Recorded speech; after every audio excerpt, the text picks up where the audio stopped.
Listen. Can you hear it? The rhythm of the rain against the glass. The low, rolling rumble of thunder in the distance. It is a stormy night tonight. The wind is singing through the trees, and the world outside is wet and wild. But you are safe. You are warm.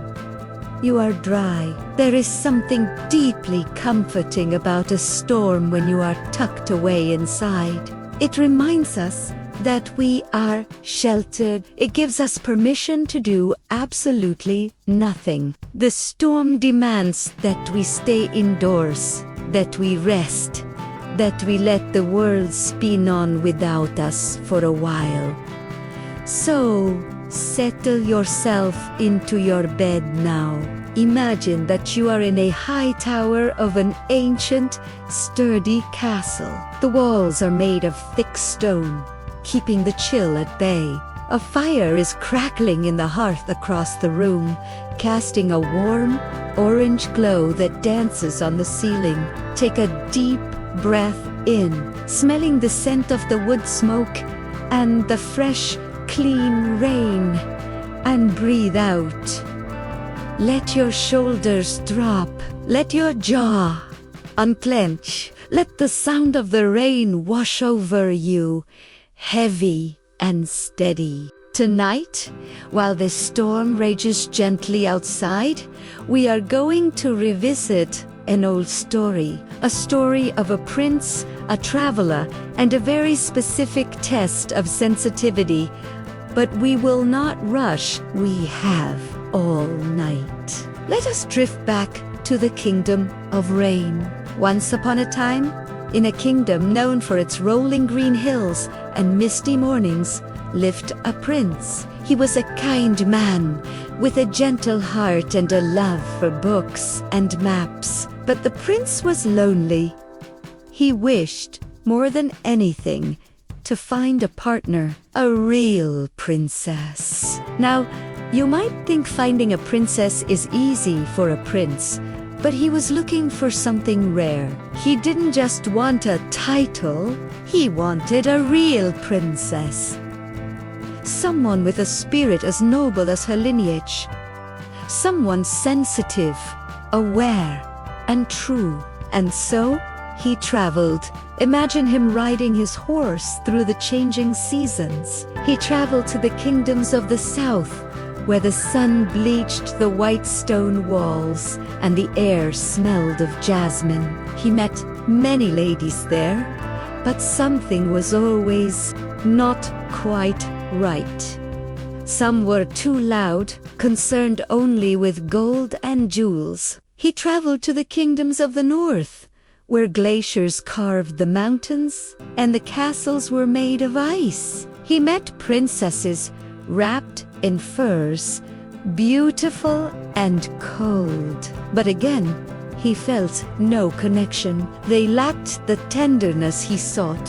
For a whole year, the prince wandered the world. He saw grand ballrooms lit by 1,000 candles. He walked through gardens where peacocks roamed.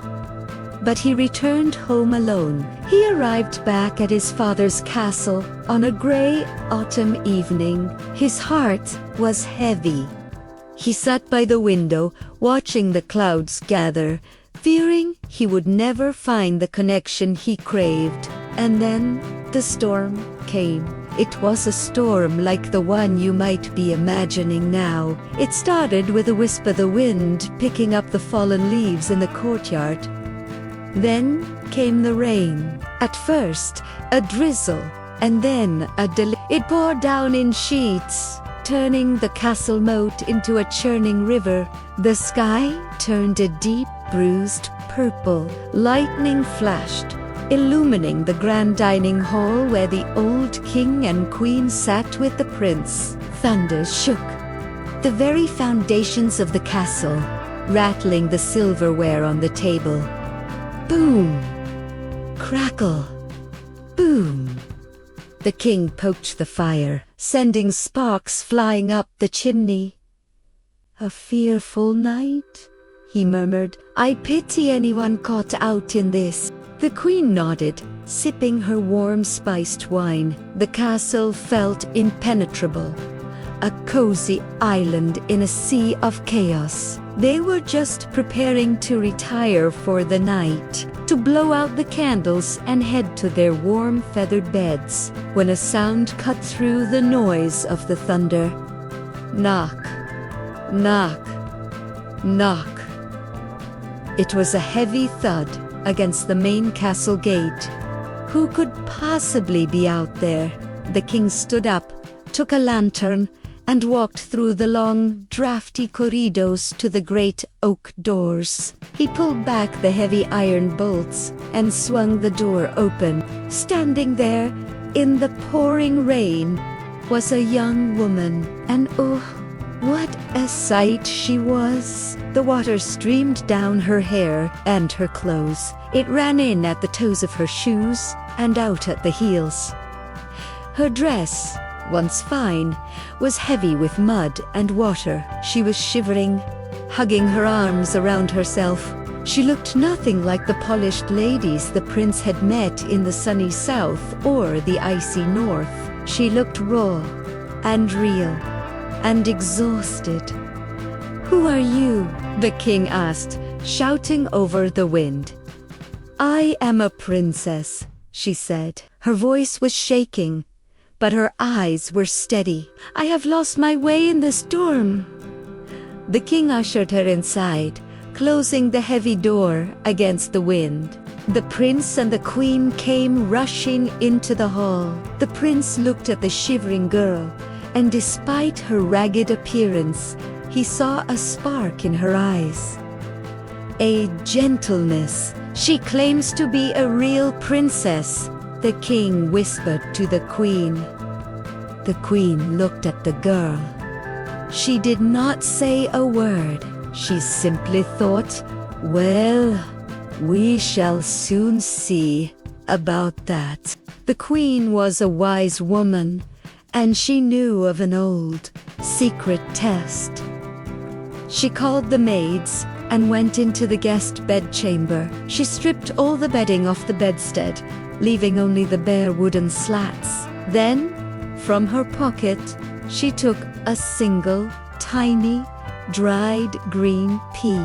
She placed the pea right in the center of the wooden boards. It looked so small, so insignificant. Then, the stacking began. The queen ordered 20 mattresses. Imagine them being carried in one by one. The first mattress was thick, heavy wool. Thump. It went over the pea. The second mattress was made of horsehair, firm and solid. Thump. The third mattress was stuffed with straw, smelling of summer fields. The fourth was filled with cotton, soft and dense. Higher and higher the bed grew. 5 mattresses, 6, 7. The maids had to use a ladder to climb up. 10 mattresses, 15 mattresses, 20 mattresses in total. But the queen was not finished. She then ordered 20 eider-down feather beds to be placed on top of the mattresses. These were lighter, softer, like sleeping on a cloud. 1 feather bed, soft and sinking.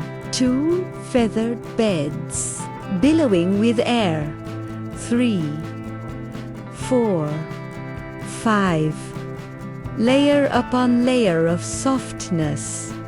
Wool, cotton, feathers, silk. A tower of comfort. A mountain of bedding. Surely nothing could be felt through all of that.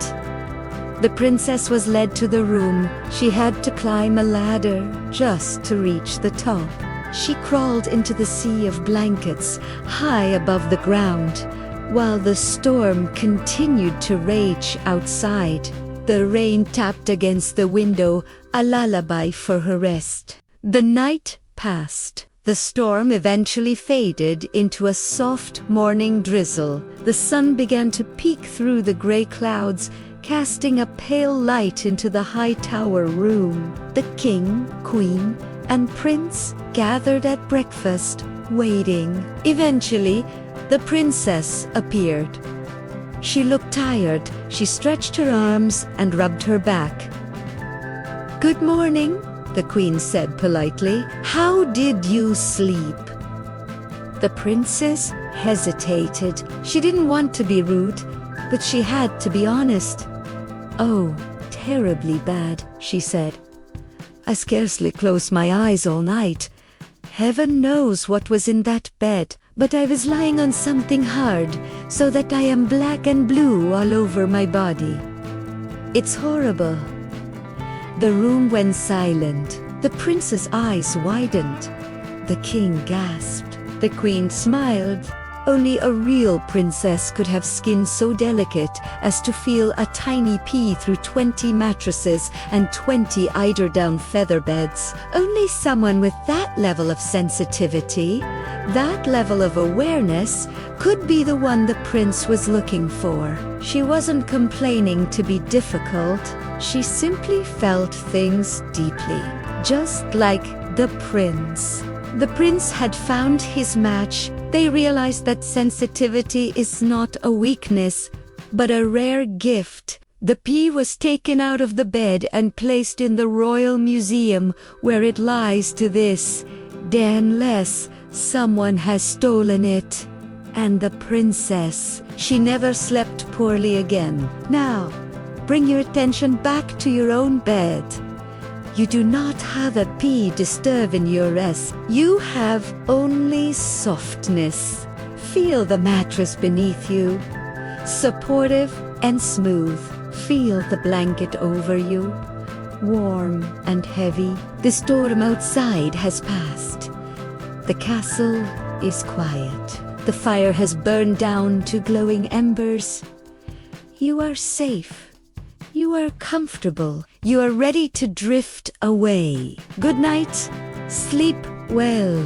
Thank you for allowing me to be a part of your night. May you find deep peace and restful sleep. Wishing you the sweetest dreams. If you liked it, please like, comment, and subscribe. Bye.